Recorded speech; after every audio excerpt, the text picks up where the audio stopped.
So hello everyone, in the previous lecture हम लोग ने देखा था कि उसका सैलरी कितना रहेगा, वो कौन सी कंपनी में काम कर रहा है और उसका 10 नंबर क्या है कंपनी का। ये सब आपको फॉर्म 16 पे अवेलेबल होगा। फॉर्म 16 देख के ही आपको पूरा फिल करना होगा।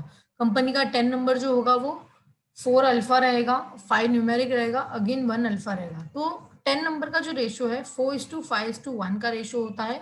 10 नंबर का जो रेशो होता है दैट इज 5:4:1 का रेशो होता है। उसके बाद नेम ऑफ डिडक्टर है। उसके बाद आपका सैलरी कितना था ये आप आगे से देख सकते हो। आपका ग्रॉस सैलरी कितना है, आपका नॉर्मली सैलरी, और आपका टीडीएस कितना डिडक्ट हुआ है। तो हम लोग ने ये बताया कि 20,245 मेरा टीडीएस डिडक्ट हो रहा है। ठीक है। अगेन उसके बाद जैसे फॉर्म 16 था वैसे एक फॉर्म 16A होता है। फॉर्म 16 जो है वो सैलरी के लिए है। अगर आपका डिडक्ट टीडीएस सैलरी से डिडक्ट हुआ है तो फॉर्म 16 में दिखेगा। फॉर्म 16A में कब दिखेगा? जब आपका अलावा कोई इनकम अर्न हो रहा है और उस पर टीडीएस डिडक्ट हुआ होगा। जैसे कि बैंक से इंटरेस्ट आ रहा है, बैंक में डिपॉजिट किया है आपने, बैंक में गए, बैंक में डिपॉजिट किया, वहां से आपको इंटरेस्ट आ रहा है, दैट इज योर, और लोग ने टीडीएस डिडक्ट कर दिया आपसे। तो वो आपको फॉर्म 16A में दिखेगा जो बैंक आपको इशू करके देगी। मतलब जो डिडक्ट कर रहा है वो आपको ये फॉर्म 16A इशू करके देगा, that is other than salary. अगर आपका टीडीएस ऑन सैलरी है तो फॉर्म 16 मिलेगा आपको, वो भी एम्प्लॉयर एम्प्लॉय को देगा। अगर आपका सैलरी के अलावा कोई इनकम पे टीडीएस डिडक्ट हुआ है तो वो फॉर्म 16A पे दिखेगा। ये सब चीज़ें लोग पूछते हैं मार्केट में, ये सब चीज़ें आपको पता होनी चाहिए।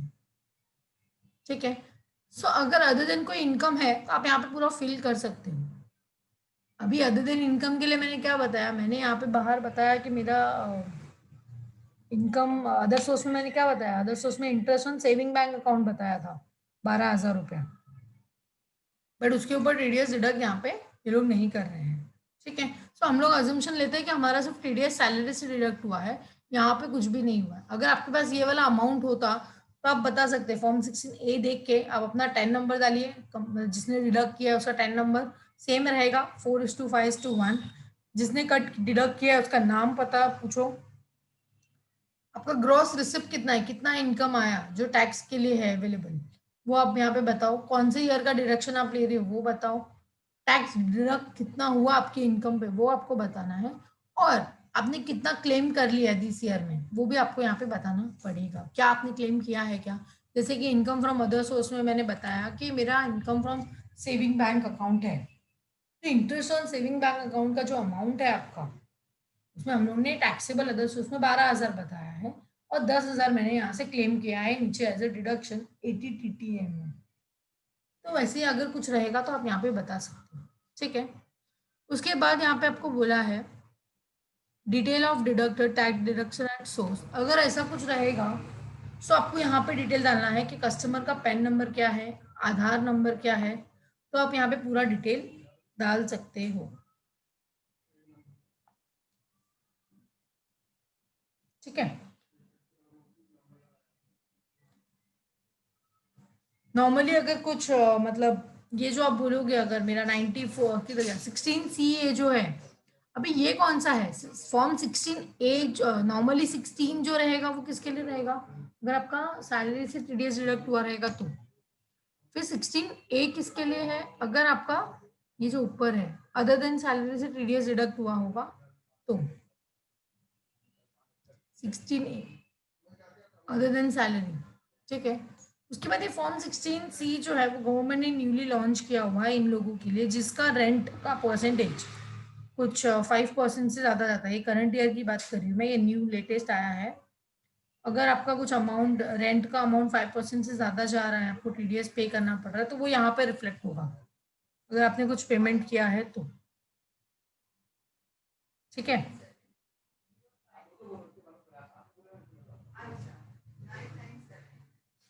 उसके बाद अगर आप देखोगे यहाँ पे आपको बताया है नेक्स्ट इज फॉर्म 16 के बाद 16C के बाद detail of advance tax and self assessment tax. अगर आपने एडवांस टैक्स का पेमेंट किया है ड्यूरिंग द ईयर या सेल्फ असेसमेंट टैक्स का पेमेंट किया है तो आपको यहाँ पे पूरा डिटेल डालना पड़ेगा। ठीक है, मैं बोलती हूँ, सी मेरा आपको यहाँ पे याद रखना पड़ेगा कि मेरी सैलरी से एक तो 6 लाख रुपीज़ मेरी सैलरी है, उसमें से 20,245 रुपीज़ मेरा टीडीएस का अमाउंट डिडक्ट हुआ है, वो मैंने ऑलरेडी ऊपर बता दिया है 16 में, ये देखो ये ऑलरेडी बता दिया है।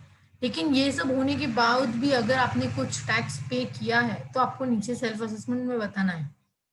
आप बता सकते हो, यहाँ पे फर्स्ट इज बीएसआर कोड, यहाँ पे आपको एक कोड आएगा, जैसे आप पेमेंट करोगे आपको एक चालान क्रिएट करना पड़ेगा कि आपको क्या होता है, एडवांस टैक्स और सेल्फ असेसमेंट टैक्स का पेमेंट ई वे मतलब ई पेमेंट से करना होता है, दैट इज ऑनलाइन पेमेंट होता है। तो जैसे आप पेमेंट करोगे ऑनलाइन, आपको एक चालान क्रिएट होगा, वो चालान के अंदर आपको एक बीएसआर कोड होगा जो 7 डिजिट का होता है। 7 डिजिट का आपने यहाँ पे लिया, ये फिक्स होता है बीएसआर कोड 7 डिजिट का। डेट ऑफ डिपॉजिट, आपने गवर्नमेंट को टैक्स कभी डिपॉजिट करके बताया है तो आपको उसका डेट डालना है। देते हैं कि हम लोग ने 6 को डाला,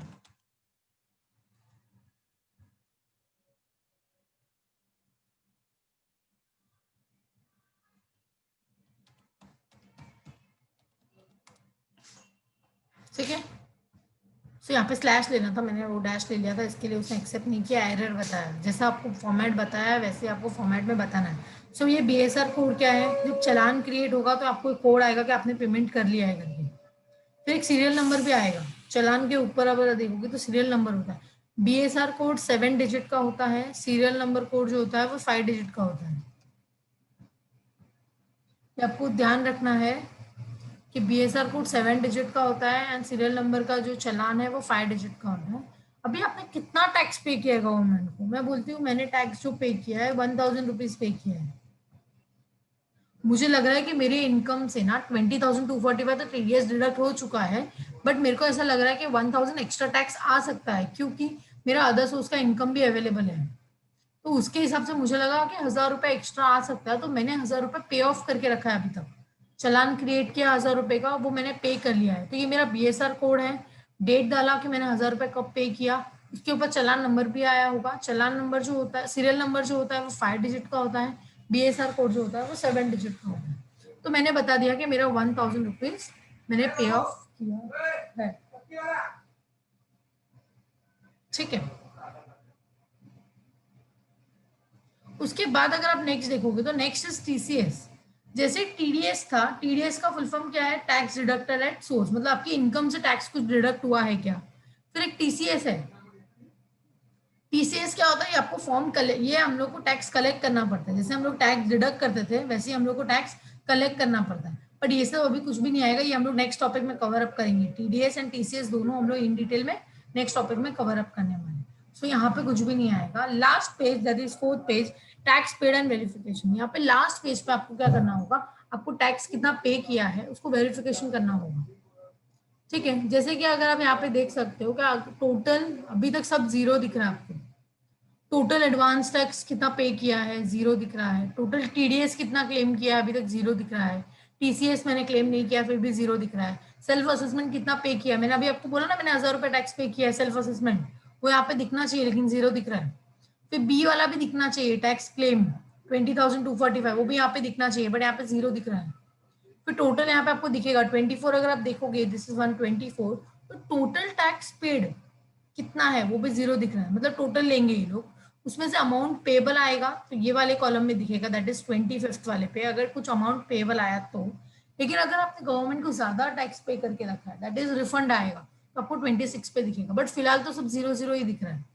यहाँ पे अमाउंट आपको कब दिखेगा, ये वाले पेज पे अमाउंट तभी दिखेगा, और मेरा इनकम टैक्स का जो पेज था वहां पे जो मेरा डिटेल था मैंने आपको बोला सब जीरो जीरो ही दिख रहा है, तो वो सब आपको कैलकुलेट टैक्स करने के बाद ही दिखेगा, ठीक है। लेकिन उसके पहले आपको जो जो रेड रेड है वो मैंडेटरी फिल करना पड़ेगा, नहीं तो वो आपको बताएगा नहीं। यहाँ पे आपको एक बैंक अकाउंट बताना कंपलसरी है, दो होगा तो भी चलेगा लेकिन एक अकाउंट बताना जरूरी है, बिकॉज रिफंड आएगा अगर आपको इनकेस अगर आपने ज्यादा टैक्स पे करके रखा है और आपको रिफंड आएगा तो कौन से बैंक अकाउंट में आएगा, तो उसके आपको यहाँ पे डिटेल डालना पड़ेगा, तो ये सब चीजें आपको पता होनी चाहिए। अभी फिलहाल यहाँ पे हम लोग लेते हैं SBIN 00000415, ये डिफॉल्ट है एसबीआई बैंक का, ले सकते हो, चाहिए तो आप यही याद करके रखो फॉर द एग्जाम पर्पज। सो यहाँ पे क्या होगा, यही बैंक अकाउंट है, इनका बैंक अकाउंट जो डिटेल है स्टेट बैंक ऑफ इंडिया में है। सो अभी इसका अकाउंट नंबर यहाँ पे आपको डालना पड़ेगा। ये स्टेट बैंक का अकाउंट नंबर 11 डिजिट का होता है, हर बैंक का अलग अलग होता है। तो जो बैंक का आप आईएफएससी कोड ले रहे हो उसका आपको अकाउंट नंबर आपको पता होना चाहिए। मैं स्टेट बैंक का ले रही हूँ, मुझे पता है 11 डिजिट का होता है, तो 11 डिजिट आप ले सकते हैं यहाँ पे। ठीक है, फिर यहाँ से आप सिलेक्ट कर सकते हो कि रिफंड मुझे ये अकाउंट में ही चाहिए। अगर रिफंड आया तो मुझे यही अकाउंट में चाहिए, बिकॉज 2-3 अकाउंट अगर आपने डाले हैं तो रिफंड मुझे कौन से अकाउंट में चाहिए वो आपको यहाँ पे टिक करना जरूरी है। जैसे आप यहाँ पे डालोगे, यहाँ पे आपको देखो बताया है minimum 1 account should be selected for refund. But obvious अगर आपको रिफंड आ रहा है, जैसे आपके पास मल्टीपल अकाउंट्स है और आपको रिफंड आ रहा है, तो हम लोग कौन से अकाउंट में देंगे? तो यहाँ पे आपको एक सिलेक्ट करना पड़ेगा, एक अमाउंट, वो भी कंपलसरी में है। ठीक है, ये होने के बाद अगर आप देखोगे तो वेरिफिकेशन होगा अभी आपका। आय अंकित संदीप दोषी, ये सब जो हम लोग ने फर्स्ट पेज पे डाला था ना, वो सब पूरा डिटेल आपको यहाँ पे ऑटोमेटिक आएगा। यहाँ पे आपको सन एंड डॉटर ऑफ, तो सन किसका है? संदीप का है, तो उनका नाम डालना पड़ेगा, डैडी का, संदीप दोषी। ये आपको पूरा डिटेल आपको बताया। उसके बाद अगर आप यहाँ पे देखोगे, I further declare that I am making this return in my capacity as, आप रिटर्न क्यों, मतलब रिटर्न कौन फाइल कर रहा है आपका? आप खुद फाइल कर रहे हो या फिर कोई और फाइल कर रहा है, तो उसके हिसाब से आपको यहाँ पे डिटेल डालना पड़ेगा। अगर आपने खुद का रिटर्न खुद फाइल कर रहे हो तो सेल्फ आएगा। अगर आपने खुद का रिटर्न आप नहीं फाइल कर रहे, कोई और फाइल कर रहा है आपके बिहाफ पे, तो वो रिप्रेजेंटेटिव आएगा। ठीक है, बट फिलहाल हम लोग खुद ही फाइल कर रहे हैं क्योंकि हम लोग ने खुद का डिटेल खुद से ही डाला है यहाँ पे। तो यहाँ पे सेल्फ डाला है कि खुद ही फाइल कर रहे हैं करके। उसके बाद यहाँ पे आपको प्लेस डालना है, तो प्लेस मुंबई आप डाल सकते हो। जैसे ही आपने प्लेस डाला, ठीक है, इतना ही डिटेल था आपको जो फिल करना चाहिए था। मतलब यहाँ पे कैपेसिटी डालना भूलना मत, खुद फाइल कर रहे हो तो सेल्फ आएगा। अगर आप रिप्रेजेंटेटिव डालते हो तो रिप्रेजेंटेटिव का भी आपको पूरा डिटेल डालना पड़ेगा कि रिप्रेजेंटेटिव कौन है, आप क्यों उसका रिटर्न फाइल कर रहे हो, तो आपको वो पूरा डिटेल यहाँ पे डाल के बताना पड़ेगा। समझ में आया? सो ये वाला पूरा फिल करके हो चुका है। अगर आप नेक्स्ट पेज देखोगे, यहाँ से जाने के बाद अगर आप नेक्स्ट पेज देखोगे तो आपको डिटेल ऑफ इन्वेस्टमेंट बताया है कि क्या आपने कुछ इन्वेस्टमेंट किया था क्या, तो कुछ भी नहीं है, 0-0 ही बताया हुआ है। क्योंकि अगर होगा तो आपको दिख जाता वहां पे जो आपने एलिजिबल किया है क्या डिडक्शन के लिए, इन्वेस्टमेंट कुछ किया है क्या, आपने डेट दिखाया देखो आपको, ये टाइम पे तो हम लोग ने इन्वेस्टमेंट नहीं किया है, जो हम लोग ने वहाँ पे नो ही रखा था, तो 0 आया। फिर नेक्स्ट पेज पे जा सकते हो, यहाँ पे आपका कुछ फैमिली मेंबर्स का कुछ अमाउंट है क्या, सीनियर सिटीजन तो कोई नहीं है, नो किया आपने, सीनियर सिटीजन नहीं है, फिर भी आपने कुछ अगर हेल्थ इंश्योरेंस निकाला, और आपको लास्ट का डिटेल ये सेकंड वाला भी डालना जरूरी है। मैंने आपको लास्ट टाइम आपको एक ही बताया था, तो उसने फिर एरर दिया मुझे। ठीक है, तो आपको ये दोनों पार्ट फिल करना जरूरी है। ठीक है, आपकी फैमिली से कोई सीनियर सिटीजन है क्या या नहीं है, ऐसा कुछ बताया है? एक्सक्लूडिंग पेरेंट्स बोला है, नीचे आप पेरेंट्स की बात कर रहे हैं, तो यहाँ पे मैंने दोनों बता दिया कि पेरेंट्स भी सीनियर सिटीजन नहीं है और मैं जो रिटर्न फाइल कर रहा है वो भी सीनियर सिटीजन नहीं है। तो इतना होने के बाद आपको डिटेल जो आएगा वो 80G का डिटेल आएगा। दैट इज अगर आपने कुछ डोनेशन क्लेम करना है अगर आपको, तो आप यहाँ से क्लेम कर सकते हो। That is donation entitled for 100% deduction without qualifying limit. मतलब वो हम लोग ने जो नाम देखा था, चार नाम थे ना, वो जवाहरलाल वाला था, एक राजीव गांधी फाउंडेशन था, वो जो हम लोग ने चार नाम देखे थे, अगर वो चार नाम में अगर आपने डोनेशन दिया हुआ है तो यहाँ पे क्या होगा, 50% क्लेम करना पड़ेगा। दैट इज ये वाला नीचे जो बी पार्ट है, डिडक्शन एंटाइटल फॉर 50% डिडक्शन।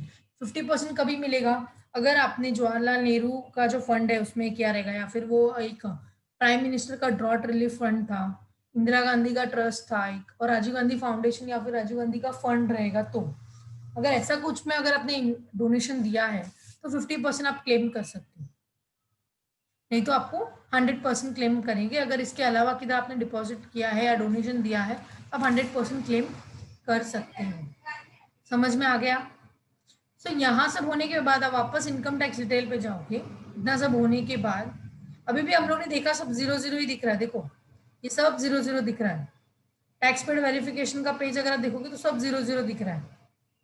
यहाँ से आप कैलकुलेट टैक्स कर सकते हो। अगर कुछ एरर आया तो वो खुद बता देगा कि क्या एरर आया है, ये बोल रहा है कि वेरीफाई करो 10 नंबर जो आपने टीडीएस डिटेल में डाला है, इनवैलिड 10 नंबर, और serial number 1 schedule TDS 1 enter valid 10 number.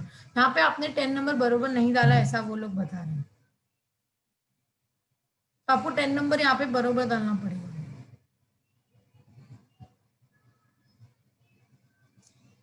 10 number ये बरोबर नहीं है बोल रहे हैं, ठीक है। तो आपको यहाँ पे 10 नंबर डालना पड़ेगा, कंपनी का जो 10 नंबर होता है वही आपको यहाँ पे डालना पड़ेगा। जैसे कि अभी मैं डालती हूँ एक 10 नंबर जो है मेरे पास,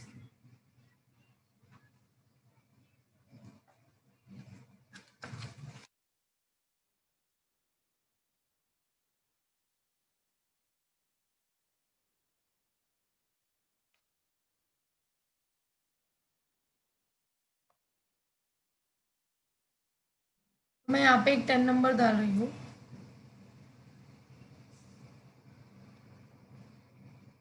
चाहिए तो आप ये भी लिख के ले सकते हो, ठीक है। मैंने आपको बताया जैसे कि 4 अल्फा चाहिए मुझे, 5 न्यूमेरिक्स चाहिए, और अगेन एक अल्फा चाहिए। सो वो लेने के अगर वापस कैलकुलेट टैक्स करो कोई भी पेज में, अगर जैसे कि स्टार्टिंग से लेकर इनकम टैक्स डिटेल से लेकर टीडीएस टीसीएस वगैरह से लेकर कुछ भी एरर होगा तो वो आपको बता देगा कैलकुलेट टैक्स करने के बाद। देखो 100% हो गया, मतलब मेरा ये रिटर्न फाइल बरोबर है। अभी आप यहाँ पे देख सकते हो, देखो पूरा 0 0 आया, लेकिन देखो to tax payable on income tax का मुझे टैक्स पेबल आ रहा था 8,530 रुपीज। मुझे 8,530 रुपए गवर्नमेंट को पे करना था, लेकिन यहाँ पे उसने रिबेट क्लेम कर दिया है। रिबेट अंडर सेक्शन 87A में उसने 8,530 ले लिया है। मैंने आपको बताया था कि अगर आपका इनकम इनकम अगर हम लोग का ये लोग ने यहाँ पे जो कैलकुलेट किया, हम लोग न्यू फॉर्म से है, हम लोग ने गूगल से फॉर्म डाउनलोड किया है। जब हम लोग गूगल से फॉर्म डाउनलोड कर रहे हैं तो ये लोग चेक कर रहे हैं कि अगर आपका नेट टैक्सेबल इनकम 5 लाख से कम है तो आप 12,500 तक का रिबेट ले सकते हो। तो जरा चेक करना आपका ग्रॉस टोटल इनकम कितना है, नेट टैक्सेबल इनकम। तो टोटल इनकम मेरा 5 लाख से कम है, दैट इज 4,20,000 ही है। मतलब अगर मेरा इनकम 5 लाख से कम है तो मैं 12,500 तक का रिबेट ले सकती हूँ। ये न्यू वाला है, ये न्यू वाला बोला है उन्होंने। तो यहाँ पे आपका इनकम जो बताया है 8,530 है, उसमें से रिबेट वो लोग ने क्लेम कर लिया। तो हम लोग जाके अभी चेक करते हैं टैक्स पेड एंड वेरिफिकेशन में जाके। यहाँ पे आप चेक कर सकते हो कि आपने टोटल एडवांस टैक्स कितना पे किया है। एडवांस टैक्स मैंने 0 पे किया है। टीडीएस क्लेम किया है, यस टीडीएस क्लेम किया है मैंने, वो सेकंड पेज फिल करके 20,245 ये ऑटोमेटिक आया है यहाँ पर। टीसीएस क्लेम किया है, नहीं टीसीएस कुछ भी क्लेम नहीं किया। सेल्फ असेसमेंट टैक्स पे किया, यस मैंने आपको बोला था मैंने 1,000 एक्स्ट्रा पे किया है। सो टोटल टैक्स पेबल जो है वो 21,245 मेरा टैक्स पेबल है। अमाउंट पेबल कुछ भी नहीं आ रहा, देखो मैंने ऑलरेडी 21,245 पे किया है। 24 में अगर आप देखोगे तो टोटल पेड अमाउंट उतना बताया है। तो 21,245 आपने पे कर लिया है, अमाउंट पेबल अभी 0 आ रहा है, दैट मीन्स 21,000 ये लोग ने राउंड ऑफ किया, देखो 5 रुपया 21,245 है, ये लोग ने 5 रुपए राउंड ऑफ करके 21,250 किया है। That is your refund account, ये आपके रिफंड में जाएगा। मतलब आपको ये जो बैंक अकाउंट है, स्टेट बैंक का जो आपका अकाउंट है जो आपने रिफंड के लिए सिलेक्ट किया है, ये आपको रिफंड आ जाएगा। समझ में आया? जैसे ही आपने कैलकुलेट टैक्स किया, एक बार फिर से कर लो कैलकुलेट टैक्स, क्योंकि तुरंत कैलकुलेट टैक्स करने के बाद तुरंत आपको कैलकुलेट टैक्स के नीचे जो लिखा हुआ है दैट इज जनरेट XML, वो आपको जनरेट करना है। कैलकुलेट टैक्स करने के बाद आपको क्या करना पड़ेगा, यहाँ पे जनरेट करना पड़ेगा, ठीक है। जैसे आपने जनरेट किया आपको यहाँ पे एक समरी आ जाता है। समरी क्या आ रहा है कि आपका टीडीएस ऑन, मतलब अपने सैलरी में से टीडीएस कितना डिडक्ट हुआ है। 20,245 आपकी सैलरी से टीडीएस डिडक्ट हुआ है, और आपने टैक्स का पेमेंट भी किया है 1,000 रुपीज। मैंने रेंट पे टीडीएस नहीं डिडक्ट किया है, जो मेरा 90C में मैंने आपको बताया था 16C। टीडीएस ऑन सैलरी मेरा जो है वो 16 का है, form certificate TDS certificate. Other than salary के लिए टीडीएस सर्टिफिकेट जो है वो 16A का है, एंड टीडीएस ऑन रेंट के लिए 16C का है। ऐसा कुछ भी नहीं है। तो टोटल आपको बताया है यहाँ पे, इतना सब डिटेल है, आपका नाम बता पता पूरा यहाँ पे बताया हुआ है। इसको आपको सेव करना है। जैसे आप सेव करोगे यहाँ पे एक देखो एरर आया, रन टाइम एरर, मतलब यहाँ पे कुछ एरर चल रहा है, ठीक है। नॉर्मली ये सेव करने के बाद हम लोग को इसको अपलोड करना पड़ता है, तो हम लोग ने सेव तो कैसे किया वो हम लोग ने देख लिया, अपलोड हम लोग नेक्स्ट लेक्चर में देखेंगे। ठीक है, how to upload in the income tax site पे, वो हम लोग नेक्स्ट लेक्चर में देखेंगे। Thank you.